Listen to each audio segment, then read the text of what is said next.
በላይ ያለፋቸው ሰዎች ሊኖሩ ይችላሉ። ይሄን እንግዲህ ከህግ ባለሙያዎች ጋር በመነጋገር የሊጋል አርጊመንት ማስገባት ይቻላል። ዩኤስሲአይኤስ ማለት ነው።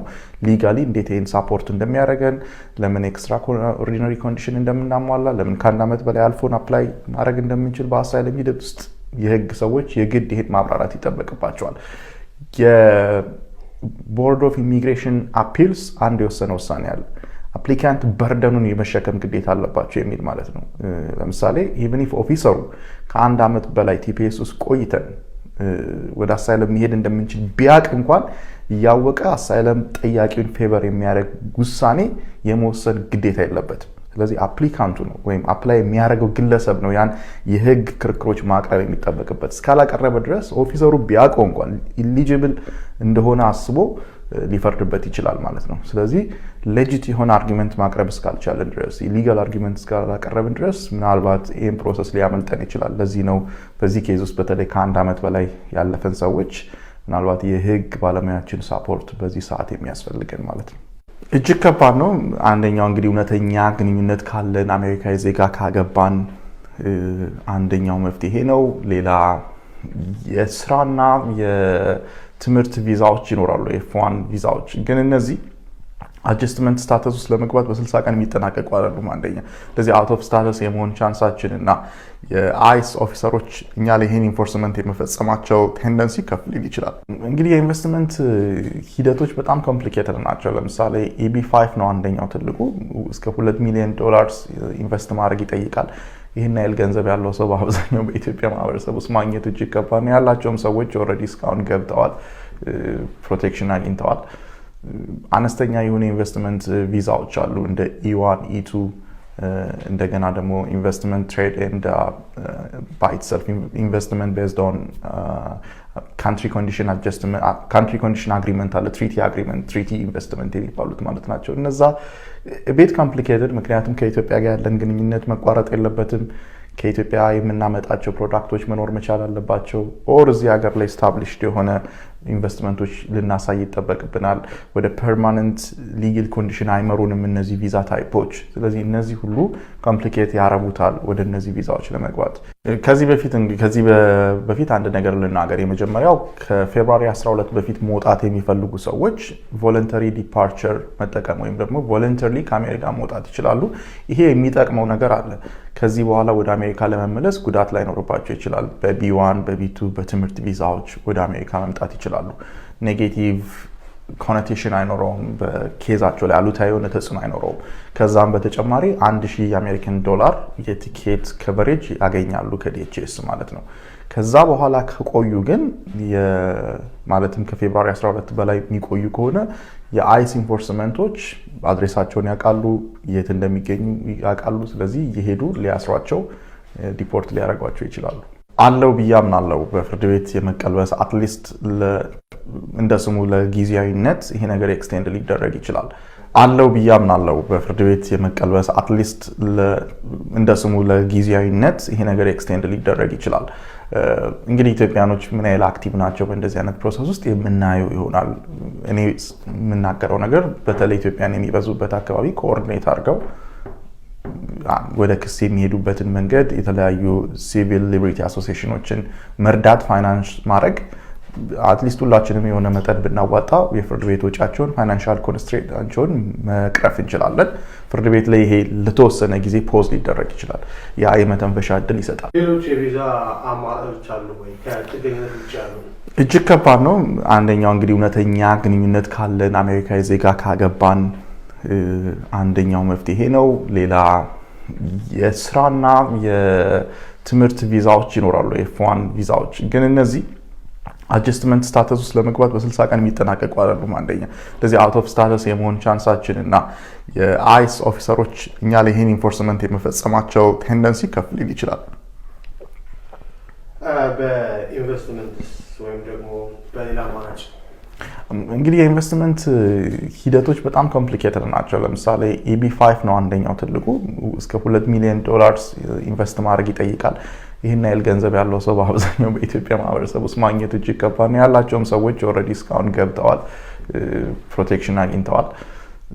አነስተኛ የሆነ ኢንቨስትመንት ቪዛዎች አሉ እንደ E1 E2 እንደገና ደግሞ ኢንቨስትመንት ትሬድ ኤንድ ባይ ኢትሰልፍ ኢንቨስትመንት ቤዝድ ኦን ካንትሪ ኮንዲሽን አግሪመንት አለ ትሪቲ ኢንቨስትመንት የሚባሉት ማለት ናቸው። እነዛ ቤት ኮምፕሊኬትድ ምክንያቱም ከኢትዮጵያ ጋር ያለን ግንኙነት መቋረጥ የለበትም። ከኢትዮጵያ የምናመጣቸው ፕሮዳክቶች መኖር መቻል አለባቸው። ኦር እዚህ ሀገር ላይ ስታብሊሽድ የሆነ ኢንቨስትመንቶች ልናሳይ ይጠበቅብናል።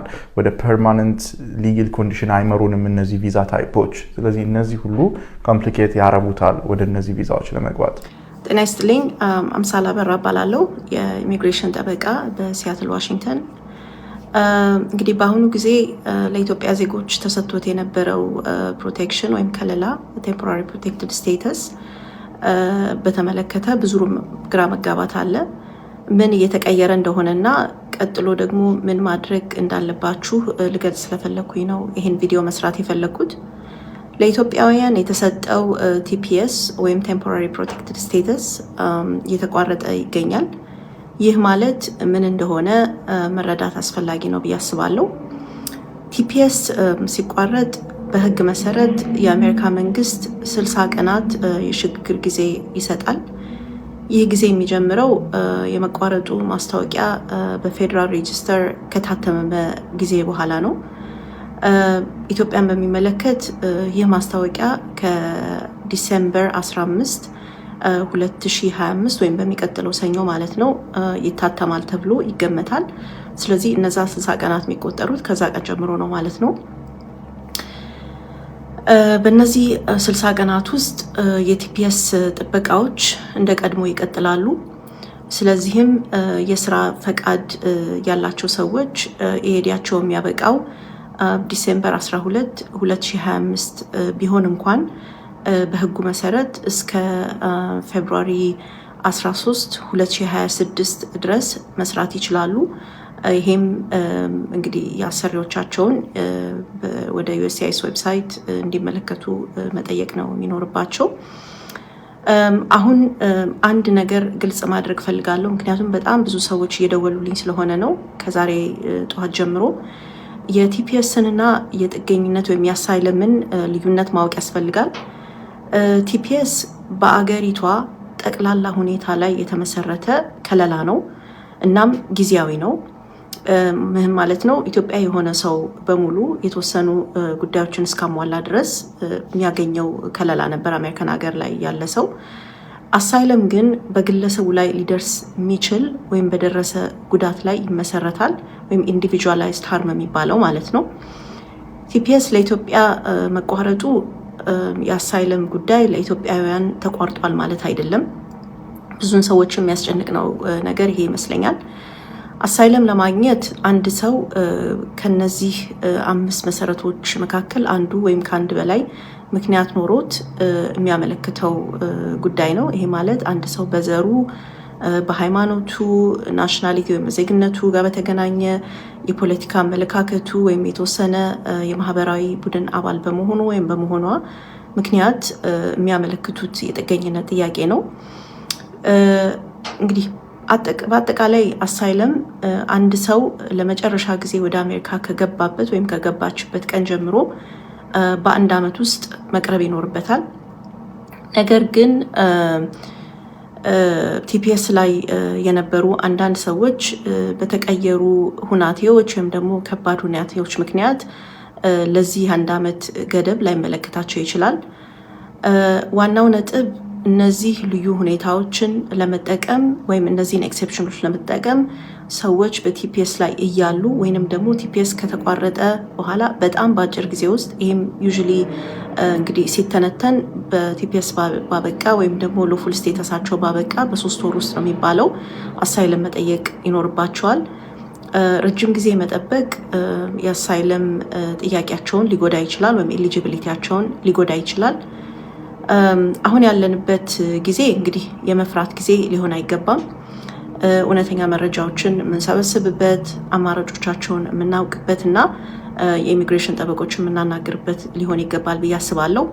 እንግዲህ እኔ አሳይለምን ከቲፒኤስ ጋር ኮምፔር ለማድረግ ተናገርኩኝ እንጂ ቲፒኤስ ላይ ያላችሁ ሰዎች ሌላም አይነት የኢሚግሬሽን ጥያቄ ልታቀርቡ ስለምትችሉ ወይም ሌላ አይነት የኢሚግሬሽን ቤኔፊት ሊኖራችሁ ስለሚችል ይሄ ቲፒኤስ ያልኩት የ60 ቀን ግሬስ ፔሪየድ ከማለቁ በፊት የኢሚግሬሽን ጠበቃ ብታማክሩ ጥሩ ነው ብዬ አስባለሁ። የኛን ቢሮ ለማናገር ፍላጎት ካላችሁ ባዮ ፔጃችን ላይ ኮንታክት ኢንፎርሜሽናችንን ታገኛላችሁ። እናመሰግናለን።